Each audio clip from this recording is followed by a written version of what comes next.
Assalamualaikum warahmatullahi wabarakatuh. Alhamdulillah wassalatu wassalamu ala sayyidi Rasulillah sayyidina Muhammad ibn Abdullah wa ala alihi wa sahbihi man wala. Wala haula wala quwwata illa billahil aliyyil azim. Subhanaka la ilma lana illa ma 'allamtana innaka antal alimul hakim. Rabbi shrah li sadri wa yassir li amri wa hlul 'uqdatam min lisani yafqahu qawli. Shaddid bi lisani wa fi qalbi bi jahi Nabi sallallahu alaihi wasallam wa alihi washabihi Allahumma ya mu'allimal Adam wa Ibrahim alimna ilma ma yanfa'una wa anfa'na bima 'allamtana wa fahma. Rabbi zidni ilma warzuqni fahma. Amin. Qala al-mu'allif radhiyallahu anhu wa nafa'na bihi wa bi'ulumihi wa bi'ulumikum wa bi'ulumina fi dzarain amin. Bil kitab Khasa'is Ummah Muhammadiyah ila qaulihi ats-tsani 'asyar, bab yang ke-12, zikrul ummatil Muhammadiyah fil kutubis sabiqah. Disebutkan tentang umatnya Nabi Muhammad SAW di kitab-kitab terdahulu, dalam Injil, dalam Taurat, dalam Zabur, fil kutubi as-sabiqah. Allah Subhanahu wa taala berfirman, Muhammadur Rasulullah. Muhammad adalah utusannya Allah.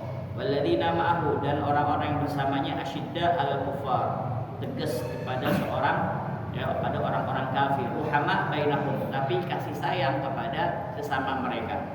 Jangan dibalik nih, ya, sama orang-orang kafir tegas, keras, tapi sama sesamanya saling kasih sayang, bukan kasih sayang kepada orang-orang kafir tegas, keras sama orang-orang muslim. Tarahum, kalian akan melihat mereka rukaan, ya, ruku sujadan, dalam keadaan bersujud, yabtaguna fadlan minallahi wa ridwana. Apa yang mereka inginkan?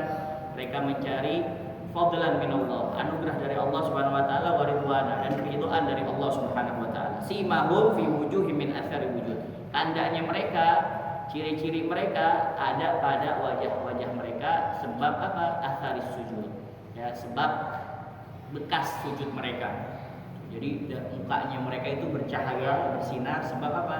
Sering sholat, sering sujud pada Allah Subhanahu wa taala. Dzalika matsaluhum fit Taurah. Hal yang demikian itu sebagaimana telah disebutkan di dalam Taurat. Begitu juga wa matsaluhum fil Injil kasar'in akhraja syat'ahu ila akhir ayat. Itu juga disebutkan dalam Injil. Wa akhraja Darimi, dikeluarkan oleh Imam Ad-Darimi wa Ibnu Asakir. Jadi ini surat Al-Fatah, ya, surat Al-Fatah ayat ke-29. Ayat ini menggambarkan bagaimana kepribadian Rasulullah SAW dan sifat-sifat para sahabatnya. Jadi Muhammadur Rasulullah. Muhammad itu adalah Rasulullah, utusan Allah. Jadi Allah Subhanahu wa taala menetapkan Rasulullah Nabi Muhammad SAW. Begitu juga menerangkan sifat-sifat para sahabat yang bersama Rasul SAW. Jadi Allah memuji para sahabat. Yang pertama apa? Keras terhadap orang kafir. Maksudnya apa? Keras, ya, tegas menjaga agama. Kalau misalkan ada sesuatu yang berlainan, lakum dinukum waliyadin, agama kalian untuk kalian, agama saya untuk saya. Ini akidah saya nggak boleh mengucapkan Natal, maka saya tidak akan mengatakannya. Karena nanti bisa berpotensi merusak akidah, bahkan bisa keluar daripada Islam. Jadi keras dengan apa? Pegangan agamanya. Tegas menjaga agama. Mau dikasih duit, ya, 100.000, 200.000 untuk keluar dari Islam, walaupun 2 menit gak mau tetap. Kenapa? Karena keras pegang akidahnya, tegas menjaga agama, gak lembek. Itu juga teguh menegakkan kebenaran.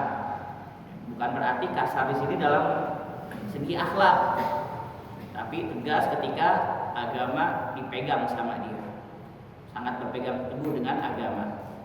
Ruhama bainahum, Allah Subhanahu wa taala mensifati mereka ruhama bainahum, saling menyayangi sesama orang-orang muslim, ya, lembut, kasih sayang, saling menolong, saling memuliakan.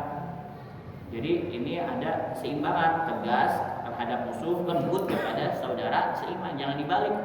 Ya, kadang-kadang kita dibalik, ya, sama orang-orang kita, wah, masya Allah, ya, kejamnya luar biasa. Tapi sama mereka toleransi, dalihnya toleransi, tapi sama kita, masya Allah. Tarahum ruk'an sujadan. Nah, ini khusyuk dalam ibadah, ya, sering terlihat ruku dan sujud.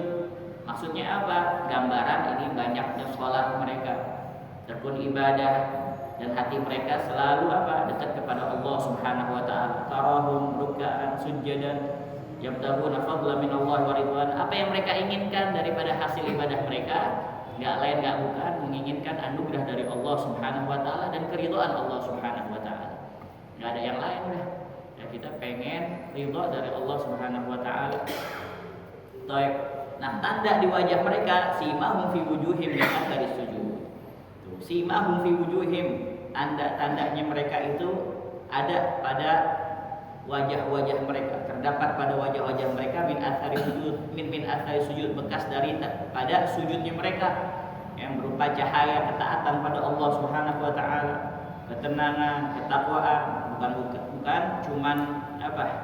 Ya, yang ada hitam-hitamnya di sini. Ini bisa jadi ya, di banyak sujud. Tuh. Tapi yang dimaksud simahum fi wujuh min athari sujud di situ karena cahaya. Makanya kita ngelihat orang soleh itu, kalau kita langsung melihat seseorang mengingatkan kita pada Allah, nah dia orang soleh, bahkan bisa jadi wali min auliyaillah. Ya, kata Rasul sallallahu alaihi wasallam, khiyarun nas, sebaik-baiknya manusia, kalau kamu melihat mukanya, wajahnya langsung ingat sama Allah Subhanahu wa taala. Ucapannya menambahkan keimanan kepada Allah Subhanahu wa taala. Ucapannya itu tuh menyentuh hati, man kharaja minal qalb dakhal qalb. Orang yang kalau ucapannya, nasihatnya keluar dari hati, maka langsung tembus ke hati juga. Makanya ahlul qulub itu orang-orang hati, orang-orang yang kalau bicara sedikit tapi langsung menembus ke hati. Kenapa? Karena dia ikhlas, nggak mau apa-apa, nggak kayak dibilang ahli pidato, penceramah, handal, segala macam enggak. Ya, tujuannya Allah Subhanahu wa taala. Mau ada yang dengerin kayak nggak ada yang dengerin, dia tujuannya cuma apa? Allah Subhanahu wa taala, nggak peduli yang lainnya. Karena yang dia inginkan di dunia ini hanya ingin mendapatkan ridha Allah Subhanahu wa taala dari segala aktivitasnya, ucapannya, perbuatannya. Wa hakadha. Jadi simahum fi wujuh min athari sujud. Dzalika mathaluhum fit Taurah. Gambaran mereka ini ada di dalam kitab Taurat. Begitu juga mathaluhum fil Injil, kazar'in akhraja syat'ahu fa azara fastaghlaza fastawas 'ala suqi yu'jibu az-zurra'a liyaghidha bihim al-kuffar. Dalam surat Al-Fatih. Jadi gambaran mereka ada dalam Taurat dan Injil. Allah menjelaskan bahwa sifat-sifat sahabat telah disebutkan dalam kitab-kitab sebelumnya. Dalam Taurat digambarkan seperti ya orang-orang yang apa? Sebagai orang-orang yang kuat, orang-orang yang taat, orang-orang yang kapan aja siap untuk menolong Nabi mereka, Nabi Muhammad sallallahu alaihi wasallam. Kalau dalam Injil, kazar'in akhraja syat'ahu, diumpamakan seperti tanaman, seperti benih yang tumbuh. Kemudian ya, benih tersebut yang tumbuh jadi kuat dan semakin kokoh. Maknanya apa? Ya, Islam ya, tumbuh ya zahara dari yang kecil. Badal Islam ghariban wa sayud kama bada fatuba lil ghuraba, kata Rasul SAW. Islam ini muncul dalam keadaan asing dan nanti di akhir zaman kembali asing. Maka beruntunglah orang-orang yang asing-asing. Sahabat bilang, siapa itu yang asing-asing? Ya, mereka itu adalah yang senantiasa menghidupkan sunnah-sunnahku ketika rusaknya umatku. Wahumul ghuraba. Mereka itu adalah orang-orang asing. Kita mudah-mudahan termasuk orang-orang yang asing. Ya, jadi syariat Islam ini kayak asing gitu. Ya, syariat Islam asing. Ada orang yang pakai cadar, dianggapnya teroris. Padahal dia pengen apa? Ikutin sunnah. Itu juga yang manjangin jenggot, ya, yang ikutin sunnah, yang pakai gomis gitu ke masjid, atau yang pakai ridha, atau pakai siwak. Bawa apaan lu? Kayu. Ngapain? Padahal itu sunnah-sunnahnya Nabi Muhammad SAW. Jadi terasa asing. Sahabat bertanya, apakah waktu itu kita sedikit? Wah, banyak. Kalian tuh banyak, tapi bagaikan buih di laut. Jadi ya, tujuan daripada pujian Allah Subhanahu wa taala kepada umat ini ya, untuk apa? Menggembirakan orang-orang yang beriman dan membuat orang kafir kesal karena melihat kekuatan umat Islam. Nah, jadi di sini dalam ayat ini disebutkan kemuliaan Rasulullah sallallahu alaihi wasallam, istimewaan para sahabat, yaitu tegas kepada musuh, berpegangan teguh dengan akidah, dengan syariat, tapi sayang terhadap sesama. Begitu juga rajin beribadah pada Allah Subhanahu wa taala, dan keikhlasan ibadah mereka tampak jelas dari wajah-wajah mereka. Nah, makanya di dalam asar disebutkan kun ma'allah, senantiasalah kamu bersama Allah. Fa ilam takun ma'allah, kalau kamu ya masih belum bisa seakan-akan Allah mengawasi kamu, melihat kamu, memantau kamu, maka kun ma'aman ma'allah, senantiasalah kamu ikutin orang-orang yang senantiasa dia bersama Allah Subhanahu wa taala. Kenapa? Fa innahu yusiruka ilallah, karena dia bisa untuk menuntut kita, menyampaikan kita kepada Allah Subhanahu wa taala. Nah, akhrajad Darimi fi musnadihi, dan dikeluarkan, diriwayatkan oleh Imam Ad-Darimi dalam musnadnya, wa Ibnu Asakir an Ka'ab, dari Ibn Asakir an Ka'bil Ahbar ini, qala fi satril awal, di halaman pertama, Muhammadun Rasulullah Abdul Mukhtar, Muhammad utusan Allah, hambaku yang terpilih. La fadhun wala ghalid, tidak bersifat keras, wala ghalid, enggak kasar. Makanya law kunta fadhan ghalidan, ya, apa law kunta fadhan ghalidal qalbi lan fadhu min hawlik. Kalau kamu keras wahai Muhammad, ya, maka akan menjauh orang-orang dari kamu. Tapi lemah lembut Rasulullah SAW. Tapi kalau agamanya Allah dinistakan, dihinakan, lam yakun ahadun li ghadabi. Ya, ada yang bisa menahan amarahnya Rasulullah SAW. Itu Rasulullah kalau lagi khutbah Jumat itu berapi-api, semangatnya luar biasa. Tapi kalau lagi santai biasa sama sahabatnya, kadang-kadang Rasulullah tanya, siapa di antara kalian yang bermimpi? Ya, maka nanti ditafsirkan oleh Rasulullah SAW, ditakwilkan oleh Rasulullah. Nanti ada pelajaran-pelajaran agak senantiasa apa namanya berapi-api, enggak pas lagi khutbah doang. Karena Jumat itu ketat emang, harus apa? Harus yang sungguh-sungguh dan harus menuntun orang itu ke jalan Allah, la siyama untuk wasiat bittaqwa. Memang seperti itu. Ya, gak ada sholat Jumat itu tawa-tawa, kagak ada. Wah, khotibnya kurang resep nih, kenapa? Ya, kagak ada kocak-kocaknya lah. Jumat. Kalau kocak malahan apa? Ya, lucu dia. Khotibnya amatir berarti. Nah, kalau Jumat harus tegas. Itu Rasulullah kalau lagi berapi-api ketika Jumat, la fadhun wala ghalid wala sakhab fil aswaq. Nah, dan tidak terbiasa berada di pasar-pasar, wala yajzi bisayyi'ah as-sayyi'ah, enggak membalas suatu keburukan dengan keburukan yang lainnya. Walakin ya'fu wa yasfahu wa yaghfir, kan tapi memaafkan, safaha yasfu juga sama, maafkan juga. Ya, wa yaghfir, ngampuni. Mauliduhu di Makkah, kelahirannya di mana? Di Makkah. Wa hijratuhu bi Thaibah, dan hijrahnya di Thaibah, Madinah. Wa mulkuhu Syam, ada di Maulid, mauliduhu bi Makkah, wa hijratuhu bi Madinah, wa sultanuhu bi Syam, sama sultan, sama mulku itu kerajaannya sampai ke Syam. Wa fi satri tsani, dan di bagian kedua, halaman kedua, Muhammadun Rasulullah, Muhammad adalah utusan Allah, ummatuhu al-hammadun, ya, umatnya itu sering memuji. Yahmadunallaha fi sarra wa dharra, mereka itu memuji Allah di waktu ya, sarra, waktu senang, wa dharra, di waktu susah, tetap bersyukur pada Allah Subhanahu wa taala, apapun kondisinya tetap dia bersyukur pada Allah, sabar apa yang telah ditentukan oleh Allah Subhanahu wa taala. Yahmadunallaha fi kulli manzil, senantiasa memuji Allah Subhanahu wa taala di setiap tempat, fi kulli manzil, wa yukabbirunahu ala kulli syaraf, dan senantiasa bertakbir setiap kemuliaan yang dia dapatkan. Allahu akbar, Allahu akbar. Ru'atus syams, ya, yusalluna shalah idza jaa waqtuha. Ru'atus syams, na'am, ya. Ru'atus syams itu pengembala, ru'ah kan jamak dari ra'i. Ya, ru'atus syams, pengembala matahari. Yusalluna shalah, mereka salat suatu salat idza jaa waqtu, apabila telah datang waktunya. Maksudnya pengembala matahari yaitu mereka itu orang-orang yang apa? Ya, arti secara bahasa sih para pengembala matahari. Ru'atus syams yusalluna shalah idza jaa waqtuha, mereka mengerjakan salat ketika waktunya telah tiba. Maksudnya orang-orang yang sangat menjaga waktu salat dan selalu melihat posisi matahari untuk memastikan waktunya. Kan dulu nggak ada jam, nggak ada kayak gini nih. Ya, dulu ngelihat apa? Matahari.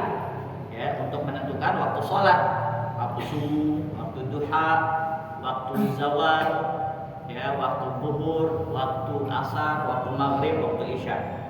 Karena nggak ada jam, jadi cuma mengamati matahari. Jadi kalau udah naik matahari berarti udah waktu duha. Kalau condong dari tengah berarti waktu zuhur.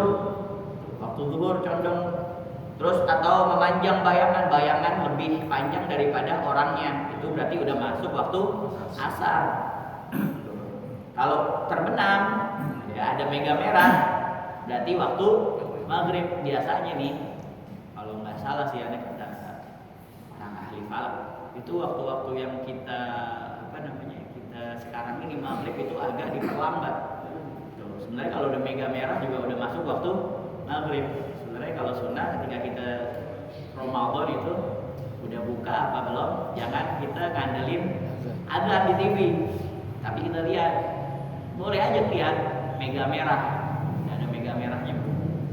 Kalau udah ada mega merah di atas kita berarti apa? Udah masuk waktu maghrib. Nah, apalagi jangan ngandelin TV. Kadang-kadang suka ya, kegocek kita atau iklan marjan baru. Kita wah makan. Itu iklan marjan, mogok dia, batal. Ya, batal. Wah saya nggak sengaja bawaan delima. Ya, oh udah minum es kelapa, ternyata belum ada, belum iklan marjan. Ya Allahu Akbar, Allah. Kan ada begitu ya. Allahu Akbar, Allah. Marilah kita minum marjan. Wah, celeng dia, tipu. Nah kalau isya kapan? Hilangnya mega merah. Hilangnya mega merah. Maka disebut mereka ini ru'atus syams, para pengembala matahari.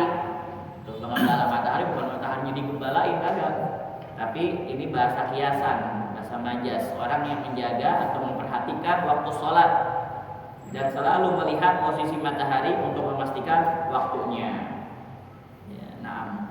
Ya, jadi mereka orang-orang yang sangat perhatian pada sholatnya tepat waktu. Yusalluna shalah idza jaa waqtuha, dan mereka tidak menunda-nunda sholat, dan mereka sangatlah sadar dan disiplin ya, karena ibadah terutama sholat adalah suatu yang paling utama. Makanya Imam Hasan al-Basri mengatakan kalau sholat ya, sering kita akhirkan atau bukan menjadi prioritas utama bagi kita, maka apalagi yang kita utamakan dalam kehidupan dunia ini. Adalah kan sholat itu imaduddin, paman agama pagat agama din, mi'rajul mu'min ya ilallah sholat. Jadi mi'rajnya kita kepada Allah itu sholatnya kita pada Allah Subhanahu wa taala. Jadi ru'atus syams yusalluna shalah idza jaa waqtuha, orang-orang yang selalu memperhatikan, mengawasi matahari, mereka sholat ketika waktunya tiba tanpa menunda-nunda. Terus walau kanu ala ra'sil kunasa, walaupun mereka berada di kandang, ya, walaupun mereka berada di tempat-tempat yang yang tidak nyaman, walaupun mereka dalam keadaan bekerja, tapi kalau udah datang waktu sholat mereka langsung pergi untuk sholat. Wa ya'taziruna ala awsatihim, mereka mengikat kain, ya'taziru mengikat izar, mengikat kain di pinggang mereka, ala awsatihim, awsat kan tengah-tengah, di pinggang. Maksudnya mereka siap beribadah. Mereka siap beribadah dengan memakai pakaian sederhana yang biasa dipakai untuk ibadah. Dia udah siap. Terus wa yuwaddi'una atrafahum, dan mereka membasuh atraf, ya, tubuh mereka. Itu apa? Berwudu. Maksudnya mereka menjaga wudu ya, karena apa? Mau untuk sholat dan sering menjaga wudunya mereka. Wa aswatuhum bil-lail fi jawis sama ka aswatin nahl. Dan suara mereka pada malam hari, aswatuhum bil-lail, ini jadi dipuji oleh Allah Subhanahu wa taala dalam kitab-kitab umat terdahulu. dan suara mereka pada malam hari di langit, waswatuhum bilaili fi jawwis sama ka'aswatin nahl, bagaikan suara lebah. Ya, bagaikan suara apa? Lebah. Pernah gak antum dengar suara lebah? Ya. Lebah sama tawon sama gak? Sama ya. Kalau tawon bahasa kampung. Pernah gak antum dengar suara lebah? Hah? Nah, ya, jadi suara bacaan mereka tuh maksudnya bacaan Al-Quran mereka dan zikir mereka di malam hari terdengar apa rame, namun lembut seperti apa dengungan lebah. Ini menggambarkan sifat orang-orang yang rajin beribadah khususnya di malam hari. Apa yang pertama, mereka sederhana, siap beribadah pada Allah Subhanahu wa taala. Ya, dan di sini disebutkan wa yataziluna ala usatihim. Mereka mengikat di pinggang mereka dengan izar, dengan kain, tandanya apa? Keseriusan. Gitu juga kesederhanaan, kayak kesiapan untuk sholat di malam hari. Jadi ini mengangkat sarung untuk apa? Untuk ibadah dengan sungguh-sungguh. Dan juga mereka yuwaddi'una atrafahum, mereka rajin berwudu, membasuh ujung-ujung tubuh. Jadi menandakan akan kesucian. Dan mereka sering sholat dan mereka nggak jauh pikirannya untuk ibadah pada Allah Subhanahu wa taala, dan ini adalah ciri-ciri orang yang bertakwa. Ciri-ciri orang bertakwa. Makanya orang-orang soleh itu orang-orang bertakwa, kalau dia mau kemana-mana yang dipikirin pertama kali gimana nanti sholatnya. Mau kemana kayak musafir misalkan, ada nuduh mantu, yang dipikirin ya hotelnya bagus apa kagak, tempatnya bagus apa kagak, nanti hidangannya apaan. Ya enggak, yang dipikirin gimana sholatnya. Gimana sholatnya nanti kalau misalkan pergi naik pesawat di bandara, gimana nanti sholatnya. Al-Walid kayak gitu. Makanya kalau diundang-undang ke jauh-jauh sebenarnya mau aja, tapi yang bingung nanti sholatnya ketika di bandara tuh gimana, dipikirin kayak gitu. Apalagi di bandara, Masya Allah ya, banyak pakaian-pakaian yang nggak pantas dilihat ya, ala kuliah. Paling nggak betah itu Al-Walid kayak gitu, paling nggak betah.